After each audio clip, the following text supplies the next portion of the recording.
하나님의 말씀 사도행전 16장 30절입니다.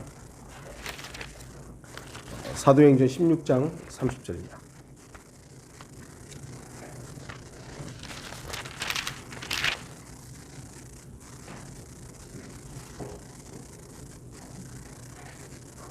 사도행전 16장 30절 제가 읽도록 하겠습니다. 그리하여 그들을 데리고 나와서 말하기를 선생님들이여 내가 구원을 받으려면 어떻게 해야 하나이까라고 하니. 오늘 말씀의 제목은 아주 중요한 질문입니다. 세상을 살아가다 보면 생기는 많은 질문들이 있습니다. 그러나 질문은 좋은 질문과 나쁜 질문으로 나뉠 수 있습니다. 왜냐하면 질문자의 의도가 어디 있느냐에 따라서 다르기 때문입니다. 정말 궁금해서 하는 질문과 그렇지 않고 트집을 잡기 위해서 억지로 하는 질문이 다릅니다. 중요한 질문도 있지만 그렇지 않은 어떻게 보면 쓸데없는 질문들도 많이 있습니다. 아마 오늘도 사람들은 서로 상대방에게 많은 질문을 하고 질문을 받을 것입니다. 그러나 질문, 곧 퀘션 마크, 의문 부호, 물음표는 결코 긍정적으로 시작하지 않았습니다. 오히려 부정적이었습니다. 성경에서 처음으로 물음표가 사용된 곳은 창세기 3장입니다. 여러분들 히브리어나 헬라어에는 물음표가 없어요. 원어 성경에는 물음표가 없어요. 근데 이제 번역을 하면서 이 문맥에 따라서 그것을 이제 나중에 붙인 것이죠. 그러니까 하나님의 간섭이 없다고 할 수가 없는 거예요. 그러니까 원어를 추종하는 사람들은 그런 것을 무시해버리는 것이죠. 그러나 하나님께서 원본을, 소위 말하는 원본을 영감으로 기록하시고 섭리로 보존하지 않았다면 도대체 성경이 지금까지 존재할 수 있는 근거가 없는 겁니다. 그래서 우리는 섭리적인 보존도 하나님의 영감에 포함을 하는 겁니다. 근데 그거를 이제 신학 박사들은 인정을 하지 않는 것이죠. 어쨌든 퀘션 마커는 창세기 3장에 처음 시작되죠. 사탄이 이브에게 처음으로 질문을 던졌고 그곳에서 바로 물음표가 사용이 됩니다. 창세기 3장 1절 참으로 하나님께서 말씀하시기를 너희는 동산의 모든 나무에서 나는 것을 먹지 말라 하시더냐?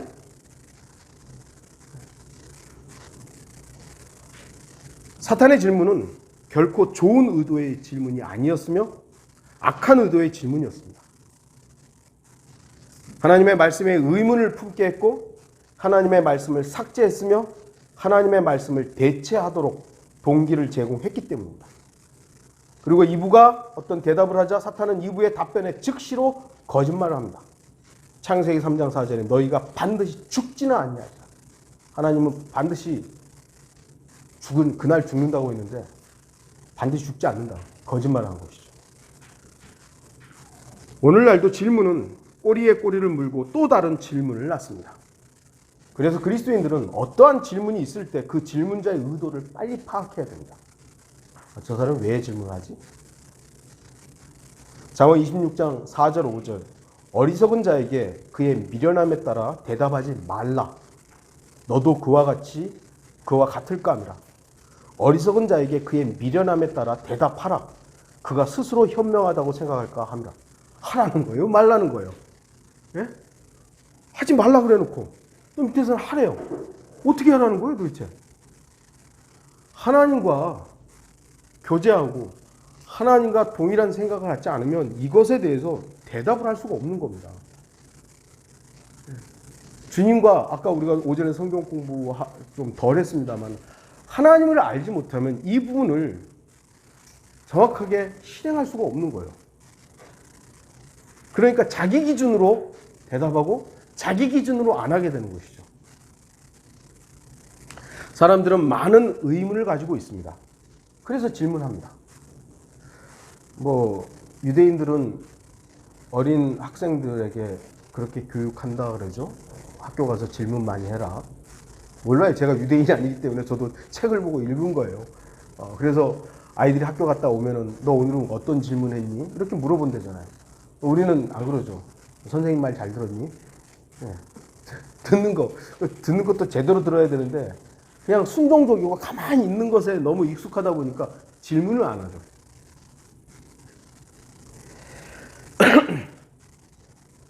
그러나 정말 알고자 해서 하는 질문과 불순한 의도를 가지고 하는 질문은 다릅니다. 그리고 그 결과도 다릅니다. 저도 여러 사람들의 질문을 받습니다. 요즘은 좀 뜨합니다만 사역 초기에는 그 의도들을 분명히 이렇게 구별을 못하고 구분을 못하고 질문하는 것에 대해서 제가 아는 한도 내에서 모두 다 답변을 해줍니다. 아, 그거 궁금하세요? 줄줄줄줄 대답해주고 뭐 다 해주는 거예요. 그러나 그러한 저의 의도와는 다르게 시간 낭비가 된 경우가 허다하고 악의적으로 사용된 경우도 있었습니다. 그래서 가능하면 질문자의 의도를 빨리 파악하려고 합니다. 그럼에도 불구하고 저는 여전히 오판할 수 있기 때문에 좀 주의를 하려고 하죠. 얼마 전에도 어떤 여자분이 전화를 해서 한 2시간을 통화를 하는데 도대체 알아듣지도 못하고, 그래서 제가 이제 끊자고 했는데, 여러분 보셨잖아요. 그 메시지가 수십 통이 왔는데 띄어쓰기도 없고 도대체 무슨 얘기인지도 모르고 그냥 거기다 카톡도 막 계속 차단 다 차단했는데 요즘에. 근데 얼마 전에 또 다른 번호가 왔어요. 정신병자들이 있죠. 그럼에도 사람들이 정말 중요하게 의문을 갖고 해야 할 질문이 있습니다. 그것은 바로 구원에 관한 질문입니다. 오늘 본문은 아주 중요한 질문을 하고 있습니다. 그리하여 그들을 데리고 나와서 말하기를, 선생님들이여, 내가 구원을 받으려면 어떻게 해야 하리까? 죄인에게 있어서 이보다 더 중요한 질문은 없습니다. 죄인에게 있어서 이보다 더 중요한 질문은 없기 때문에 이 질문을 못하도록 하도록 마귀가 속이는 거예요, 사람들한테. 자신이 죄인이라는 사실을, 에이, 그래도 저 사람보다는 내가 좀 덜한 죄인이지. 죄인의 급을 나누는 거예요. 죄인의 급이 어디 있어요? 모두 다 죄인인데. 그런데 마귀는 교묘하게 그걸 나누게 하는 겁니다. 저 사람은 나보다 더 악한 죄인, 나는 그래도 좀 선한 죄인. 그러다 보니까 구원에 관심을 안 갖는 거죠. 에이, 저런 인간은 죽어 마땅하지만 나 같은 사람이 죽으면 안 돼. 하나님께서 나누신 죄인에 대한 정의와 인간이 나누고 있는 죄인에 대한 정의가 달라버리는 거예요. 그러니까 구원에 대해서도 다른 생각들을 하게 되는 것입니다. 안 해요. 구원에 대해서 질문을 안 합니다. 죄인에게 있어서 구원에 대한 질문보다 더 중요한 질문은 없습니다. 해야 돼요. 반드시 해야 돼요. 여러분들도 그 질문을 했기 때문에 여기 있을 것이고, 혹여 여러분이 질문하지 않았었더라도 여러분의 부모나 아니면 여러분의 누군가가 복음을 전해서 당신은 죄인이다를 알려줬을 것입니다. 반드시 알아야 되는 것이죠. 아무리 많은 돈과 명예와 건강이 있다 해도 구원받지 못한 죄인이라면 죄인이 가진 모든 것이 쓸모없는 것입니다. 그래서 성경은 다음과 같이 말씀합니다. 마태복음 16장 26절이 사람이 온 세상을 얻고도 자신의 혼을 잃는다면 무슨 유익이 있겠느냐? 또 사람이 자기 혼을 무엇과 바꾸겠느냐? 우리가 복음을 전할 때 잃어버린 혼이라는 단어를 쓸 때 바로 여기서 나오는 말씀을 근거로 하는 거예요. 잃어버린 혼을 주님께로 이겨와야 된다. 혼을 잃어버린다면 무슨 유익이 있겠어요? 모든 걸 다 가졌는데. 온 세상을 다 얻었는데 구원 못 받았다. 그 사람의 혼과 세상을 바꿀 수 없다라고 하나님께서 말씀하실 만큼 혼의 가치가 중요합니다. 그래서 하나님께서는 그 잃어버린 혼을 사랑하신 거예요. 사랑하신 거예요. 그래서 아들을 죽여서 그 잃어버린 혼과 바꾸려고 하는 것이죠. 그만큼 하나님께서 세상을 사랑하신 거예요. 그런데 왜 이 혼이, 잃어버린 혼이 가치 없게 되는 것인가? 믿지 않기 때문이죠. 하나님의 아들이신 예수 그리스도와 내 잃어버린魂이 바꿔치기 됐다라는 것을 믿지 않기 때문이에요. 구원받지 못한 사람은 그 사람이 누구이든지 아무것도 아닙니다. 아무것도 아니에요. 그러니까 하나님께서 구원받지 못한 그 혼을 쓰레기장에, 불타는 쓰레기장에, 게헨나에 던져버리시는 것이죠. 지옥에 던져버리시는 거죠. 구원받지 못한 혼은 하나님께는 아무런 가치도 없는 사람이며 이미 진노 아래 놓여 있는 것입니다. 여러분은 사도행전 16장의 간수의 질문을 유심히 한번 살펴보시기 바랍니다. 바로 오늘날 죄인들의 질문과 그래도 구원에 대해서 질문하는 사람들이 있죠. 종교적인 사람들이 있으니까요. 질문해요. 내가 구원을 받으려면 어떻게 해야 합니까? 어떻게 해야 합니까? 영어에서는 do라는 단어가 사용돼요. 뭘 해야 됩니까? 구원이 어떤 행위와 관련되어 있느냐고 묻는 겁니다. 대부분의 사람들이 바로 이러한 질문을 합니다. 조금은 종교적인 사람들이 바로 이 질문을 하는 것이죠. 구원받으려면 뭐 해야 됩니까? 그리고 성경의 답변을 듣기도 전에 자기가 생각하고 만들어낸 방법으로 구원을 받으려고 애씁니다. 어떤 이들은 구원받기 위해서 매일 미사를 합니다. 어떤 이들은 구원받기 위해서 침례를 받습니다. 어떤 이들은 구원받기 위해서 교회를 열심히 다닙니다.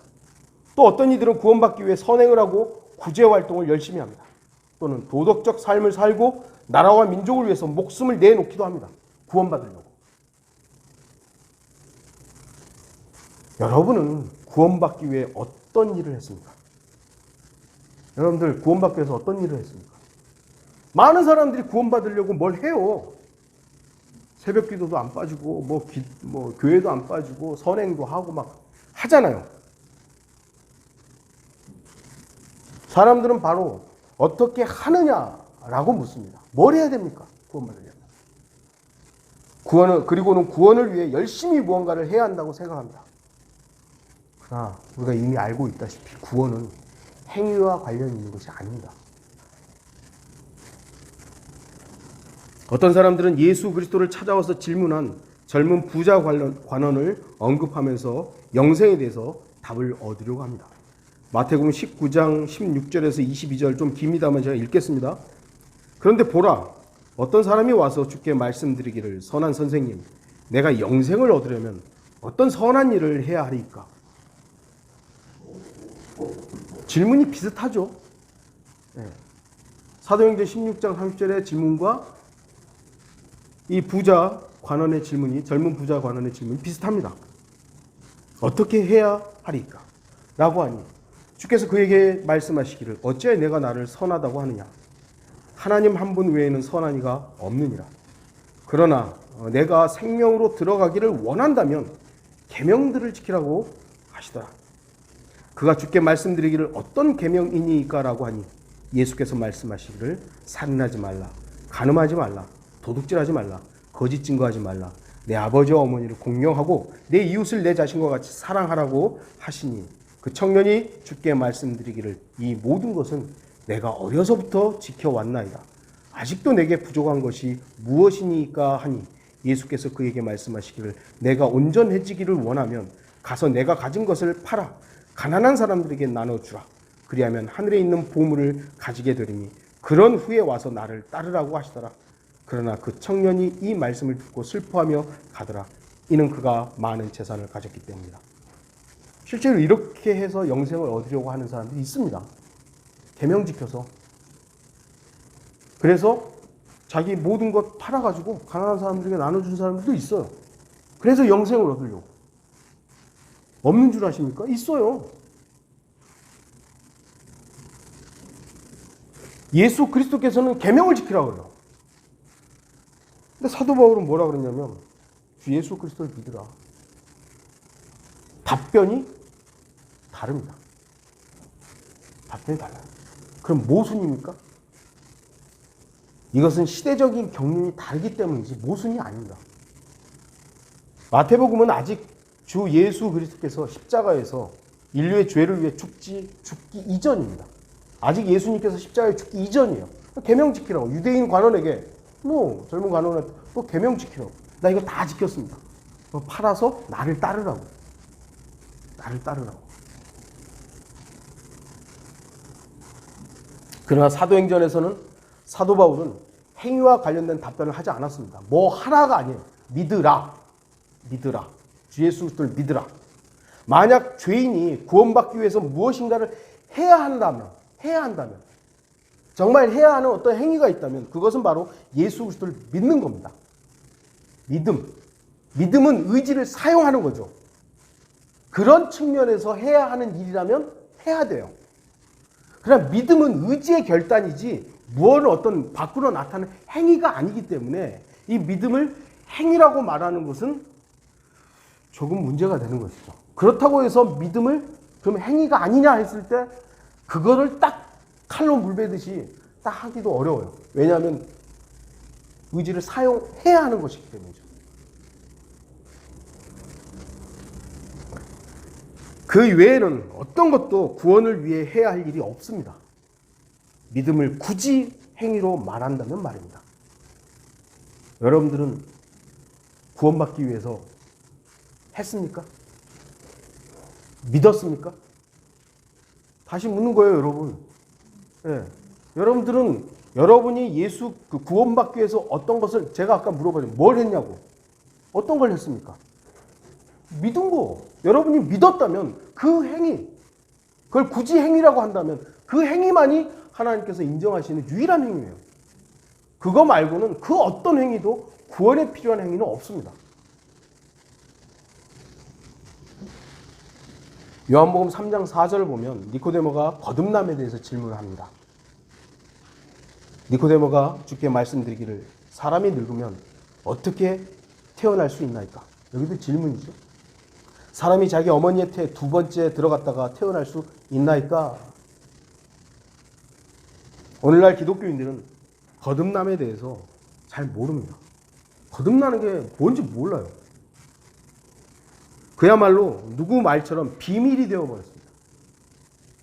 구원파 박옥수 목사 거듭남의 비밀. 그러나 거듭남은 전혀 비밀이 아닙니다. 자신의 육신적인 출생이 아니라 성령으로 태어나면 되는 겁니다. 한 죄인이 예수 그리스도를 믿고 주 예수 그리스도를 영접하는 순간 성령께서는 그 사람 안으로 들어갑니다. 이거는 순간적으로 동시에 일어나지만 순서적으로만 그렇다는 거예요. 우리가 예수님을 믿고 그 다음 1번은 믿고 2번은 영접하고 3번은 예수님 성령이 들어 이게 아니에요. 순서적으로만 그럴 뿐이지 우리가 예수 그리스도를 믿는 그 순간 영접하는 것이고 영접하는 그 순간 성령께서 내 안에 들어오시는 거예요. 이건 동시에 일어나는 거예요. 네. 그러면 그 죽어있던 영이 다시 살아나게 됩니다. 이것이 거듭남이죠. 다시 태어나는 거예요. 오늘날 수많은 기독교인들이 니코데모와 같이 거듭남에 대해서 모릅니다. 그래서 엉뚱한 질문만 하는 거예요. 그러니까 거듭남에 대해서 잘 모르니까 생활이 바뀌면 그게 거듭남이라고 생각하는 것이고 막 나쁜 짓을 하는 사람이 갑자기 바뀌어버리는 거예요. 야, 저 사람 거듭났다고. 그러니까 불교도 거듭나야 된다는 이상한 소리하고 정치도 거듭나야 된다고 이상한 소리하고 그러는 거잖아요. 모르니까 그러는 거예요. 죄인은 구원에 대해서 질문해야 합니다. 왜냐하면 구원받지 못한 죄인은 반드시 하나님의 심판을 받기 때문입니다. 죄인이 구원에 대해서 질문했다면 죄인은 성경이 말씀하시는 구원의 방법을 분명히 따라야 합니다. 그것은 바로 주 예수 그리스도를 믿는 겁니다. 믿는 거예요. 구원은 어떻게 해야 하는 것이 아닙니다. 믿는 겁니다. 또 다른 질문이 있을 수 있습니다. 진리를 향한 질문이 있습니다. 죄인인 인간이 진리를 향해 질문한 것이 꽤 많이 있죠. 철학자들, 고대 철학자들의 질문이 항상 진리를 향한다 그러잖아요. 필라조피라는 그 단어가 진리에 대한 사랑 이런 거잖아요. 진리를 추구하는 것은 고대로부터 계속해서 해왔던 것들이에요. 그러나 사람들은 진리이신 주 예수 그리스도에게서 진리에 대한 답변을 듣지 않습니다. 그리고 오히려 같은 인간들에게서 진리를 찾으려는 실수를 계속해서 저지릅니다. 진리를 추구하는데 진리이신 분이 왔음에도 불구하고 그 진리를 거절하고 계속해서 자기 주변에서 진리를 찾아 헤매는 것이죠. 요한복음 18장 33절, 35절, 37절에서 38절 제가 나눠드린 프린트에 나와 있습니다.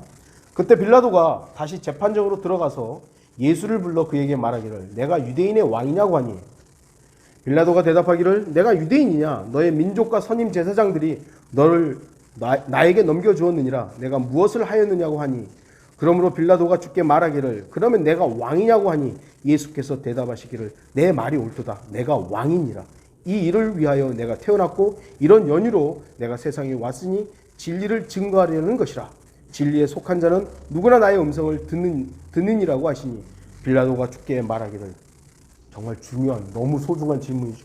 진리가 무엇이냐? 진리가 무엇이냐고 하더라. 이 말을 한 후 그가 다시 유대인들에게 나와서 말하기를 나는 이 사람에게서 아무런 잘못도 찾지 못하였노라. 잘못은 발견하지 못했지만 진리도 발견하지 못했습니다. 질문은 진리가 뭐냐고 했으면 진리이신 그분이 앞에 있으면 진리를 발견할 수 있는 가장 좋은 환경에 처해 있는 거잖아요. 그 어떤 사람도 누리지 못하는 가장 좋은 환경에 있었던 사람이에요. 그런데 질문만 하고 떠나버립니다. 빌라도의 이 유명한 질문은 인간이 진리이신 주 예수 그리스도께 했던 질문 중에 가장 가치 있는 질문입니다. 그러나 문제는 진리이신 주님을 앞에 두고 빌라도는 그냥 가버렸다는 것이죠. 하나님을 앞에 두고도 하나님 어디 계십니까? 하나님 어디 계십니까? 여러분들 하나님 어디에서 찾으세요? 하나님 어디 계시죠? 어디 계세요? 네? 여기에서 안 찾으시면 여러분은 저 위에 계신 셋째 하늘에 계신 하나님만 찾게 되면 너무 멀잖아요. 그러니까 실제적인 신앙생활을 못하는 거예요. 실제화되려면 내 안에 계신 하나님을 의식해야 되는 것이죠. 그러면 실제화된 신앙생활을 해요. 근데 하나님을 저 위에다가만 두고 일요일에만 교회 나왔다가 밖에 나가니까 월요일부터 토요일까지는 그냥 내 마음대로 사는 것이죠. 그리고 교회 예배당에만 오면 그때 하나님을 찾는 거예요. 그건 신앙생활이 아닙니다. 종교생활이에요. 여러분 진리를 어디서 찾으세요? 물론 보여지는 텍스트로는 성경이지만 여러분 안에 계신 예수 그리스도로서 진리와 하나가 되어 있지 못한다면 여러분은 지금 종교생활을 하는 거예요. 저는 여러분이 그러지 않기를 바랍니다. 사람들은 지금도 하나님을 믿는다고 하는 저와 여러분들에게 많은 질문을 합니다. 하나님 어디 있냐고. 하나님 어디 있냐고. 아니 안 믿는 사람한테 하나님을 아무리 보여줘도요. 그 사람 안 믿어요. 안 믿어. 아유 믿어지지 않는데요. 제가 항상 말씀드리죠. 믿어지지 않는 게 아니라 안 믿는 거예요. 안 믿기 때문에 믿어지지 않는 겁니다. 그래서 여러분들은 복음 전할 때나 어떤 질문이 왔을 때 먼저 예수 그리스도를 개인의 구주로 영접하시라고 믿으라고. 그런 후가 되면 성경에 있는 부분들 하나님이 어디 계신지 알려주겠다고. 우리가 정작 답변을 이렇게 하려고 해도 성경을 거들떠보지도 않습니다. 그리스도인들이 성경을 펴려고 하나님의 말씀에 근거한 어떤 말들을 하려고 하면 귀를 닫아버리는 것이죠. 그러면서 맨날 물어봐요. 하나님 어디 있냐고. 예전에 어떤 아주머니는 제가 이제 뭐 와서 얘기를 하려고 하길래 성경을 펴려고 하니까 성경을 툭 닫으면서 왜 성경 펴냐고. 아니 질문하셨으니까 제가 대답을 하려고 한다. 나도 집사예요. 집사면 목사 말을 들어야 될 거 아니에요. 그런데 필요 없어요. 진리를 배격하는 자들은 성경을 열려고 하지 않습니다. 그들은 성경이 아닌 다른 것들을 더 추구하죠.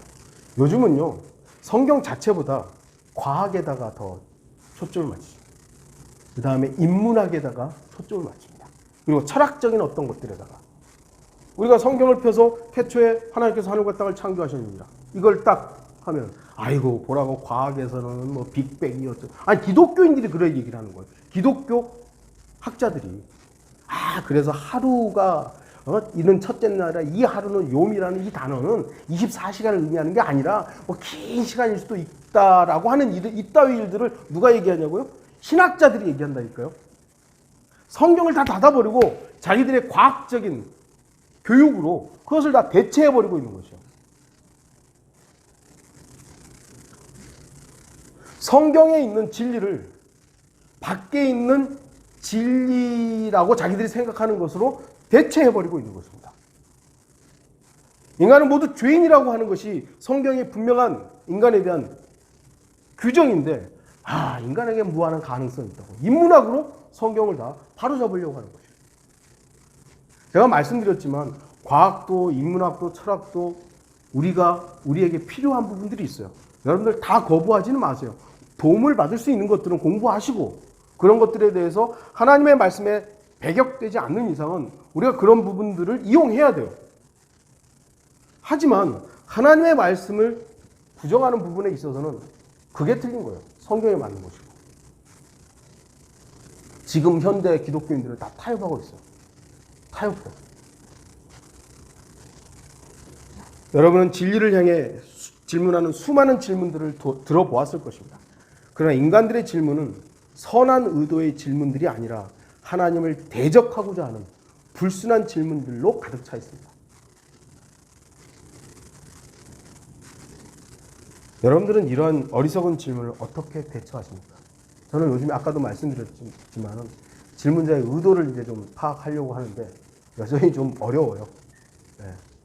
사람의 거짓은 타의 추정을 불허하니까 이 사람이 진짜 거짓말로 하는지 진짜로 궁금해서 하는지를 제가 어떻게 정확하게 할 수 있겠어요? 하나님의 방법 중에 하나가 있습니다. 침묵입니다. 침묵. 하나님께서는 죄인들의 모든 질문에 다 답변하지 않으세요. 욥기를 보시면 욥의 세 친구가 계속 질문을 합니다. 욥한테 하는 것이죠. 하나님께서는 욥과 그 세 친구들의 대화를 계속 듣기만 합니다. 그리고 38장에 가서야 답을 하십니다. 예수 그리스도께서도 빌라도에게 신문 받으실 때 막 질문을 막 쏟아내죠. 그런데 모든 질문에 답하지 않으셨어요. 그래 내가 왕이다. 그 일을 위해서 내가 왔다. 그런데 대부분은 다 침묵하셨습니다. 그리스도인들도 악한 의도의 질문들에 대해서 일일이 답변할 필요가 없어요. 하나님 어디 계시냐고 아무리 설명해도 안 믿는데 뭐. 그럼 우리는 침묵해야 되는 것이죠. 구원 어떻게 받습니까? 제가 아까 말씀드렸던 거 그 아주머니한테 구원 어떻게 받냐고 그래서 정연하게 말씀으로 해서 믿기만 하면 된다고. 믿는다는 우리의 결단이라고. 내가 그분을 영접하는 거라고 했는데 쭉 얘기하다가 아직도 제가 구원에 대해서 의심스러워요. 그러시냐고. 그럼 다시 간단하게 다른 거 생각하지 마시라고요. 구원은 믿음으로 마음으로 믿기만 하면 된다고. 근데 어떻게 받아야 돼? 미치겠네. 아주 그냥 똑같은 얘기를 몇 번이요 하더라고요. 그래서 이제 나중에 그만하자고.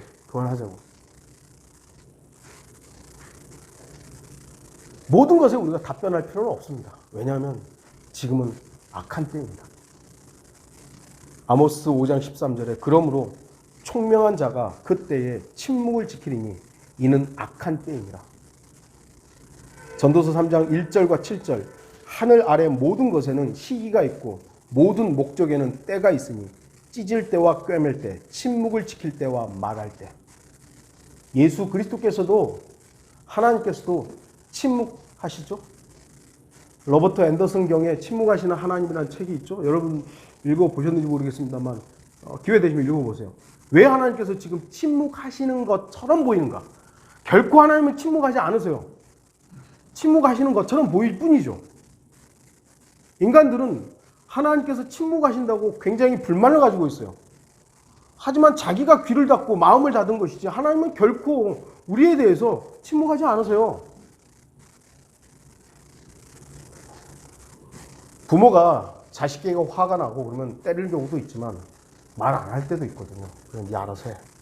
말하세. 그게 침묵하는 겁니까?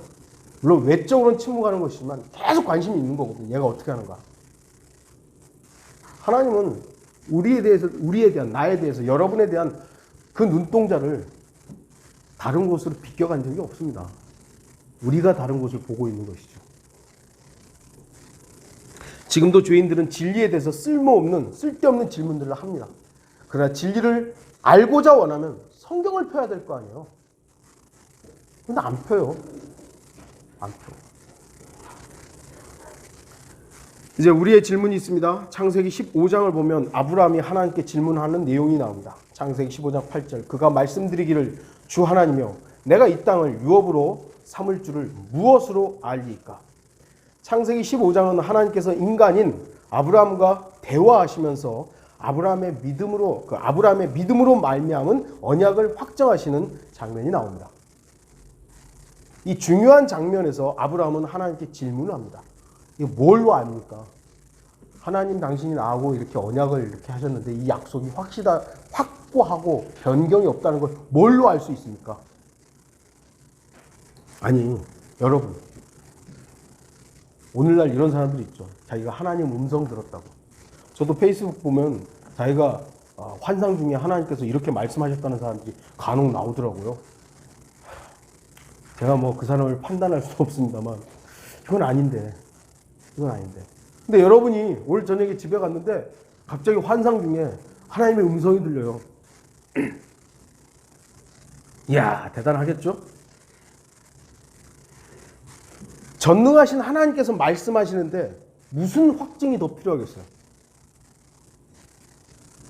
그러나 지금은 제가 여러분들에게 계속 강조합니다만 지금은 환상 중에 말씀하지 않으세요.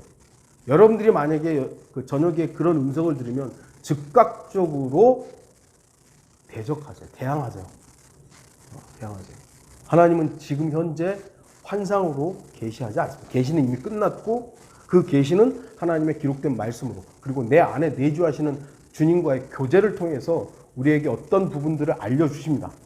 그러나 그것도 우리가 항상 주의해야 될 필요는 있죠.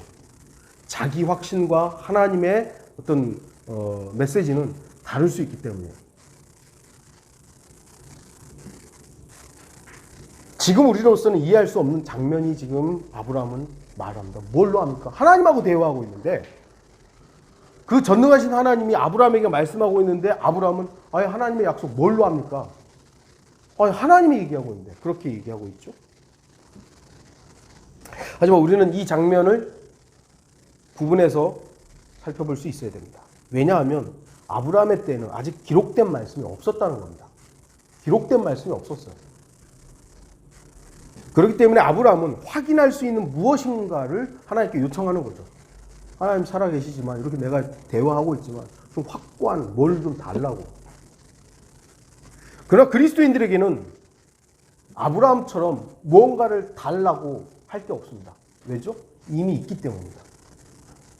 이미 아브라함이 말했던 어떤 확증보다 더 확실한 예언의 말씀이 우리에게 있기 때문에 뭘 더 달라고 할 게 없어요. 우리도 주님께 질문할 수 있습니다. 그러나 우리의 질문이 하나님께서는 이미 답변을 해 놓으셨습니다. 왜냐하면 하나님은 현재이시기 때문이에요. 우리가 할 질문들을 하나님은 이미 다 알고 계세요. 하나님은 현재이시기 때문에. 우리가 미래라고 생각하는 것마저도 하나님께는 현재예요. 그래서 우리가 아직 하지도 않았던 질문일지 모르지만 하나님께서는 그 질문에 대해서 다 알고 계시는 거죠. 그래서 이미 성경에 답을 다 해 놓으신 것입니다. 여러분이 궁금한 거 있으면 책을 펼치시면 됩니다. 지식적인 거 말입니다. 이 책에 모든 답변이 있어요. 왜 하나님께 더디 오십니까? 우리 질문할 수 있죠. 왜 더디 오시죠? 오래 참고 계시는 겁니다. 오래 참고 계시는 거예요. 왜 그리스도인들이 고난을 받습니까? 고난에는 영광의 멸관이 있기 때문입니다. 왜 진리가 비방을 받습니까? 질문에 답변들이 있죠. 세상이 진리를 미워하기 때문입니다. 왜 영적으로 나태해집니까? 우리가 육신적이기 때문입니다. 왜 영적 전쟁에서 실패합니까? 내가 싸우려고 하기 때문에 실패합니다. 제가 뭐 일방적으로 질문에 답변한 것 같지만 여러분이 성경을 통해서 질문하고자 했던 부분에 대해서 이미 성경에 답변이 있어요. 물론 모든 답변이 내가 원하는 대로 기록되어 있지는 않습니다. 그걸 좀 우리가 주의해서 살피면 되는 거죠. 어떤 질문에 대해서는 기다려. 그건 아니야. 우리의 질문도 아브라함의 질문이나 모세의 항변이나 요나의 항변처럼 만만치 않습니다. 우리도 쓸데없는 질문을 하죠. 저도 여러분들 말씀드렸잖아요. 미국에 있을 때 일들이 발생했을 때 하나님 왜 이런 일이 나에게 발생합니까? 왜 하나님 왜 나한테 이런 일들이 항변하는 거예요. 그러나 하나님께서는 우리에게 이미 자세하고 소상하게 답변해 놓으셨습니다. 그리고 지금도 여전히 저와 여러분에게 말씀하십니다. 단지 우리가 주님의 답변을 멀리한 채 다른 곳에서 답을 찾고자 그리고 듣고자 하기 때문에 주님의 답변이 명확하지 않을 뿐입니다. 사람들은 뭐 기도원 가서 막 기도 막 하잖아요. 그래서 그 응답받았다고 그러죠. 무슨 응답이겠어요? 자기가 원하는 응답받은 거예요. 그래 놓고 이제 뭐가 또 잘 되잖아요. 그러면 응답받았다고. 그런 거는 불교에도 있고요. 천주교에도 있고 이슬람교에도 있고 조로아스트교에도 있고요. 모든 잡종교에도 그런 식의 기도 응답은 다 있습니다. 그걸 기도 응답이라고 가르치는 교회가 건강한 교회가 아닌 것이죠.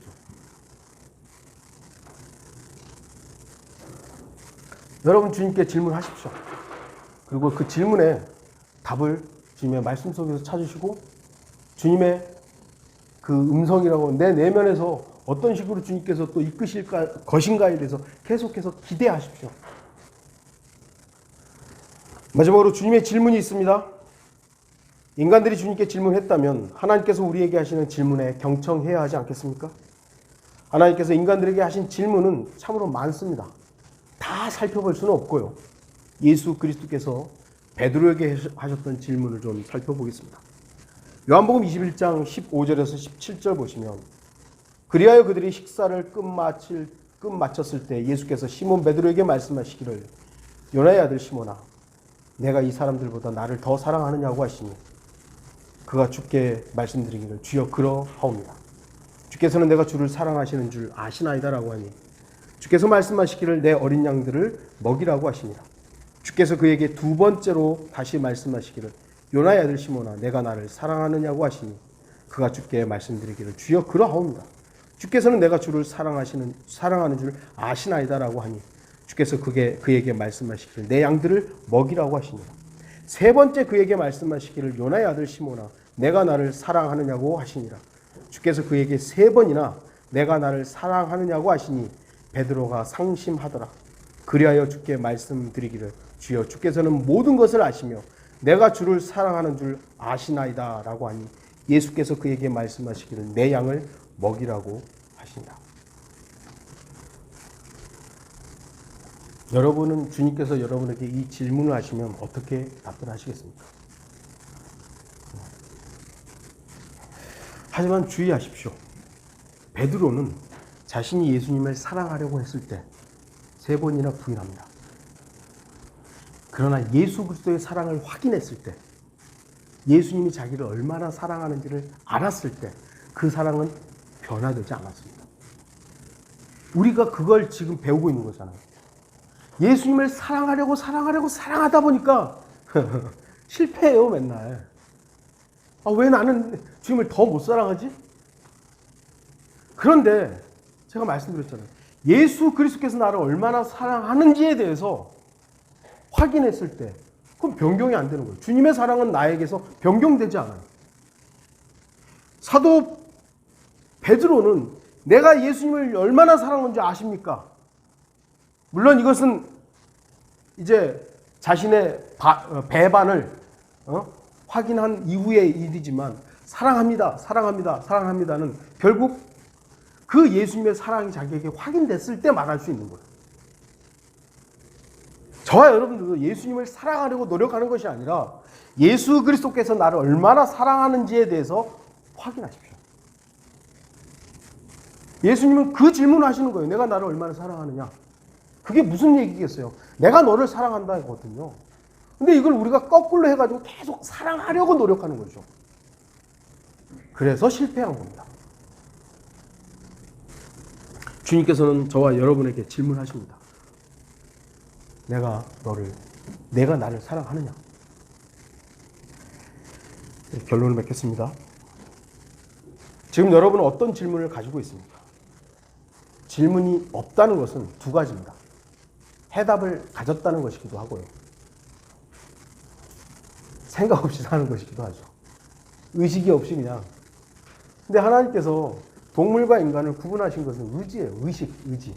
자유의지예요. 동물들도 혼적인 존재들이기 때문에 뭔가를 다 하잖아요. 근데 자유의지의 판단들이 선택에 대한 부분들이 동물들과 구분되는 거예요. 근데 아무것도 생각하지 않고 사는 그냥 되는 대로 사는 것이죠. 근데 질문이 없는 거예요. 그거는 인간의 본연 하나님께서 주신 부분이 아니에요. 그래서 우리는 끊임없이 어떤 의미에서는 주님께 질문도 해야 돼요. 이거 해야 됩니까? 하지 말아야 됩니까?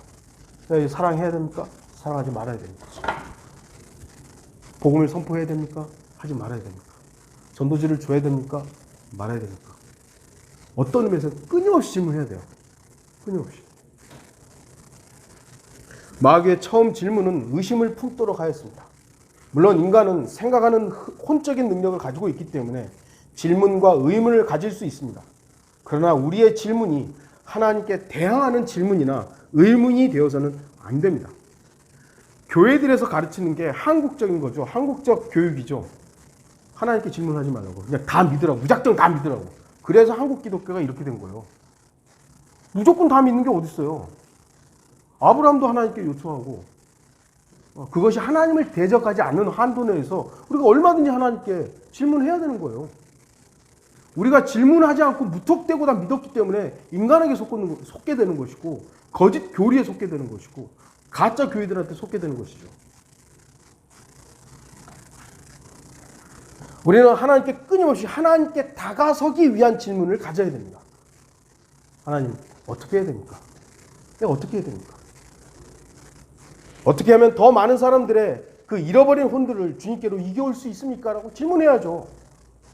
어떻게 하면 진리이신 주 예수 그리스도와 더욱 친밀한 알매 관계를 누릴 수 있습니까? 라고 질문해야죠. 어떻게 하면 주님을 더 사랑할 수 있겠습니까? 좀 전에도 말씀드렸지만 여기는 이미 우리가 아는 것처럼 주님께서 나를 얼마나 사랑하는지에 대한 깊은 묵상이 있어야 할 것입니다. 여러분은 지금 어떤 질문을 가지고 있습니까? 왜 하나님 사업이 하나도 안 됩니까? 왜 하나님 코로나가 안 끝납니까? 뭐 그런 질문 가지고 계세요? 그거는 어찌 보면 시간이 해결해줘요.